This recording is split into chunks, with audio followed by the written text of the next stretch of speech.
ఘన చరిత్ర కలిగినటువంటి తెలుగుదేశం పార్టీ ప్రస్థానంలో హిందూపురం అసెంబ్లీ నియోజకవర్గానికి ఒక ప్రత్యేకమైనటువంటి స్థానం ఉంది.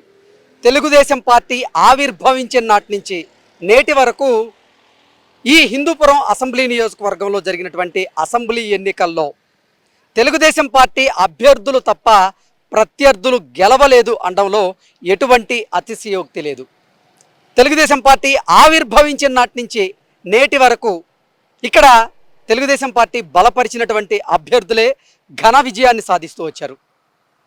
తెలుగు ప్రజల హృదయాల్లో చిరస్థాయిగా నిలిచిపోయినటువంటి మహానాయకుడు, విశ్వవిఖ్యాత నట సార్వభౌమ నందమూరి తారక రామారావు గారు కూడా ఇదే అసెంబ్లీ నియోజకవర్గానికి గతంలో ప్రాతినిధ్యం వహించారు. ఆ తరువాత ఆయన వారసులైనటువంటి నందమూరి హరికృష్ణ గారు కూడా ఇదే అసెంబ్లీ నియోజకవర్గానికి ఒకసారి ఆయన ప్రాతినిధ్యం వహించారు. 2014 నుంచి ఇప్పటి వరకు నందమూరి బాలకృష్ణ గారు ఈ హిందూపురం అసెంబ్లీ నియోజకవర్గానికి ప్రాతినిధ్యం వహిస్తూ వస్తూ ఉన్నారు. హిందూపురం అసెంబ్లీ నియోజకవర్గానికి నందమూరి బాలకృష్ణ గారు శాసనసభ్యులుగా ఎన్నికైన తరువాత ఈ అసెంబ్లీ నియోజకవర్గం రూపురేఖలే మారిపోయాయి అనడంలో ఎటువంటి అతిశయోక్తి అయితే లేదు.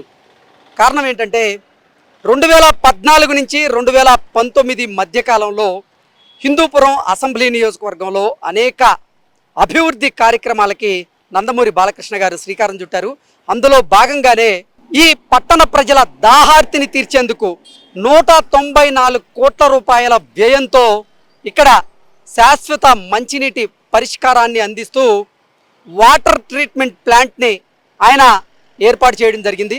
అలాగే 24 కోట్ల రూపాయలు వెచ్చించి ఇక్కడ మార్కెట్కి నూతన భవన నిర్మాణాన్ని ఆయన చేయడం జరిగింది.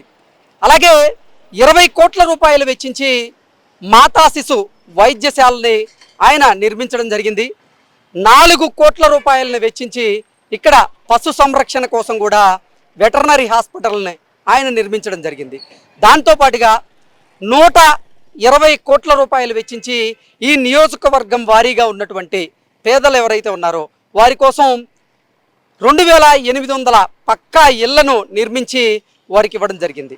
దాంతోపాటుగా 80 కోట్ల రూపాయలు వెచ్చించి నియోజకవర్గ వారీగా వివిధ అభివృద్ధి కార్యక్రమాలు చేస్తూ దాంట్లో భాగంగా బీటీ రోడ్లను నిర్మించడం జరిగింది.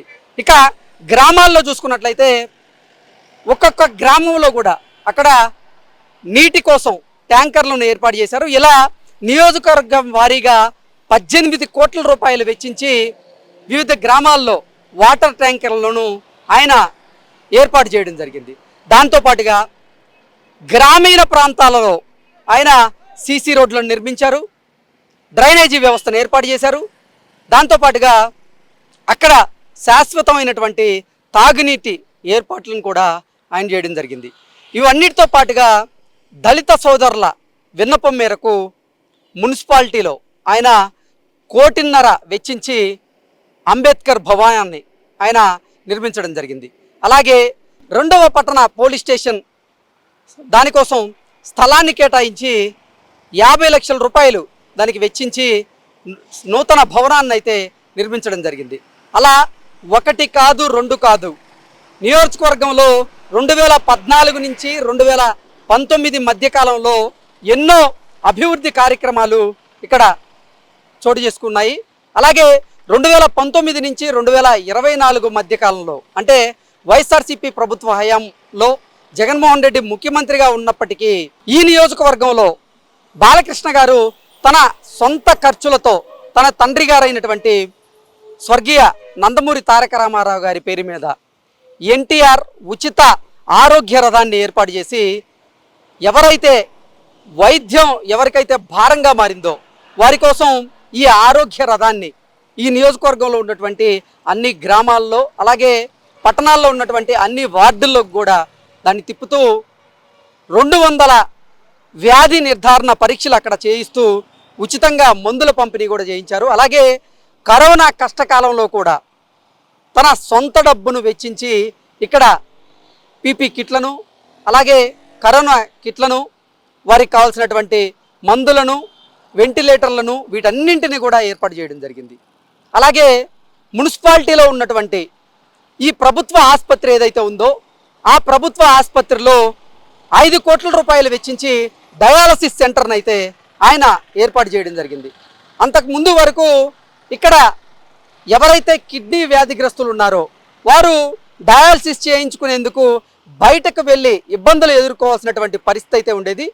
అది గ్రహించినటువంటి నందమూరి బాలకృష్ణ గారు ప్రభుత్వ ఆసుపత్రిలో ఆయన డయాలసిస్ సెంటర్ని ఏర్పాటు చేసి ఎంతోమంది కిడ్నీ రోగులకైతే ఆయన సేవలు అందిస్తూ ఉన్నారు. ఇలా ఒకటి కాదు రెండు కాదు చెప్పుకుంటూ పోతే ఆయన ఈ హిందూపురం నియోజకవర్గానికి శాసనసభ్యులుగా ఎన్నికైన తరువాత నిజంగా ఈ హిందూపురం అసెంబ్లీ నియోజకవర్గం అయితే అభివృద్ధి బాటలో దూసుకు వెళ్తుంది అనడంలో అతిశయోక్తి అయితే లేదు.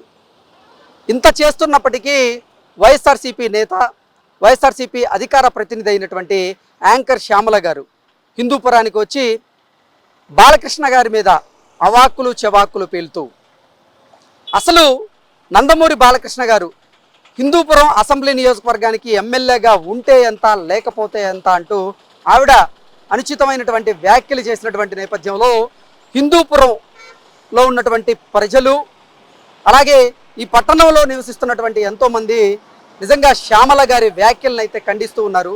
శ్యామల గారు, మీరు ఈ నియోజకవర్గంలో ఒకసారి పర్యటించి చూడండి. ఈ నియోజకవర్గంలో మాకు ఎటువంటి ఇబ్బందులు అయితే లేవు. బాలకృష్ణ గారు మాకెప్పుడు అందుబాటులో ఉంటారు, మా సమస్యలను ఆయన పరిష్కరిస్తారు అంటూ కూడా ఇక్కడ ప్రజల్ని మనం వారి అభిప్రాయాలను అడిగినప్పుడు వారు మనకి ఈ బదులైతే ఇవ్వడం జరిగింది. సో ఓవరాల్గా చూసుకున్నట్లయితే 2014 నుంచి 2019 మధ్యకాలంలో హిందూపూర్ అసెంబ్లీ నియోజకవర్గంలో ఎన్నో అభివృద్ధి కార్యక్రమాలకైతే బాలకృష్ణ గారు శ్రీకారం చుట్టారు. హంద్రీనీవా కాలువ దానికి సంబంధించి చంద్రబాబు గారితో మాట్లాడి చంద్రబాబు గారిని ఒప్పించి కొన్ని నిధులను అయితే ఇక్కడ మంజూరు చేయించుకున్నారు. దాంతోపాటుగా బీటీ రోడ్ల కోసం, రహదారుల నిర్మాణం కోసం ఇలా ఒకటి కాదు రెండు కాదు ఆయన ఈ నియోజకవర్గానికి శాసనసభ్యులుగా ఎన్నికైన తర్వాత ఈ నియోజకవర్గం మాత్రం అభివృద్ధి పదంలో దూసుకు వెళ్తుంది అనడంలో ఎటువంటి అతిశయోక్తి అయితే లేదు.